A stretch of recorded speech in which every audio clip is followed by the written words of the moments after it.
शांति। 14 अप्रैल 1983 की अव्यक्तवाणी कंटिन्यू करते हैं।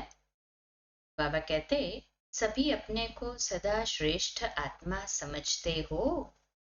श्रेष्ठ आत्मा अर्थात हर संकल्प, बोल और कर्म सदा श्रेष्ठ हो, क्योंकि साधारण जीवन से निकल श्रेष्ठ जीवन में आ गए। कलयुग से निकल संगम युग पर आ गए। जब युग बदल गया, जीवन बदल गई। जब युग बदल गया, जीवन बदल गई, तो जीवन बदला अर्थात सब कुछ बदल गया। ऐसा परिवर्तन अपने जीवन में देखते हो। कोई भी कर्म, चलन साधारण लोगों के माफिक न हो। वे है लौकिक और आप अलौकिक। अलौकिक जीवन वाले लौकिक आत्माओं से न्यारे होंगे। संकल्प को भी चेक करो कि साधारण है व अलौकिक है। साधारण है तो साधारण को चेक करके चेंज कर लो।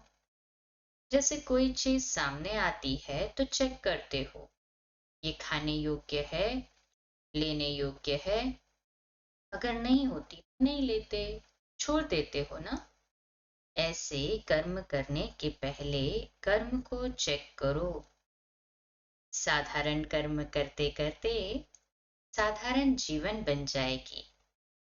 फिर तो जैसे दुनिया वाले आप लोग भी उसमें मिक्स हो जाएंगे, न्यारे नहीं लगेंगे।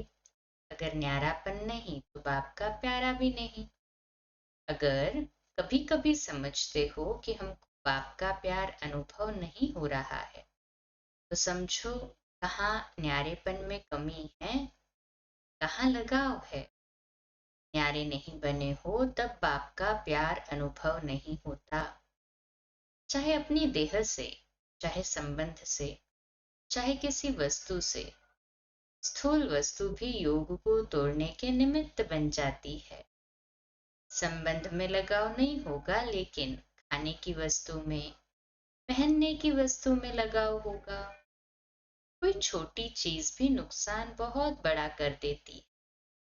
तो सदा न्यारापन अर्थात अलौकिक जीवन, जैसे वह बोलते चलते गृहस्थी में रहते, ऐसे आप भी रहो। तो अंतर क्या हुआ? आपको देखो कि परिवर्तन कितना किया है। चाहे लौकिक संबंध में बहू हो, सास हो, लेकिन आत्मा को देखो। बहू नहीं है लेकिन आत्मा है। आत्मा देखने से या तो खुशी होगी या रहम आएगा। ये आत्मा बेचारी परवश है, अज्ञान में है, अनजान में।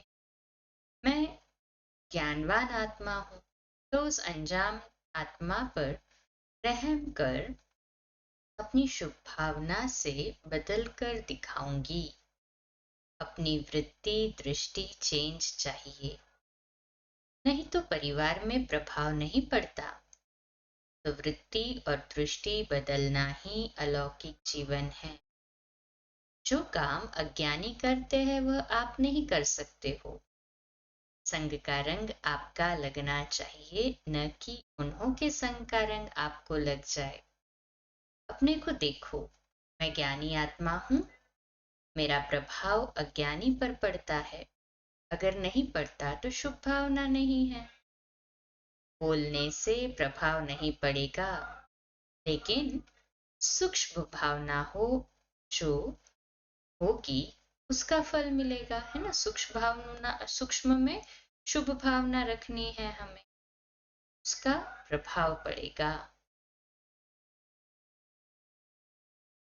हम स्वयं स्वयं को चेक करें कि क्या मेरी स्थिति इतनी शक्तिशाली हुई है कि मेरा प्रभाव मैं दूसरों पर डालूं। तो आत्मिक स्थिति, शुभ भावना, स्नेह का प्रभाव दूसरों पर पड़े, ना कि उनका प्रभाव मुझ पर पड़े। चेक और चेंज, परिवर्तन करने की शक्ति इसी में तो समाई है ना। स्वयं अनुभव करेंगे, महसूस करेंगे और योग अग्नि से उसे परिवर्तित करेंगे। कल के लिए हमारा होमवर्क 29 जून 2025 रविवार का, मम्मा के गुण और शक्ति पर। अपने मन के गुण द्वारा, अपनेपन के गुण द्वारा संगठन की शक्ति का संचार। मम्मा ने सबको अपनेपन का स्नेह दिया, सबको साथ लेकर चलने की उसमें कुशल कला थी। सहज रूप से माँ के जो संस्कार होते हैं वे उनके अंदर पूर्ण रूपेण थे। उनको देखते ही हर एक को स्वाभाविक रूप से माँ की भासना आती थी। उन्होंने हर एक की जरूरतों को बिना मांगे पूरा किया। ऐसी महान शक्ति माँ में थी। हम सभी मम्मा की तरह सबको अपना माने। अपना मानना और अपनेपन का अनुभव कराना, यही मातृत्व शक्ति है। अच्छा, ओम शांति।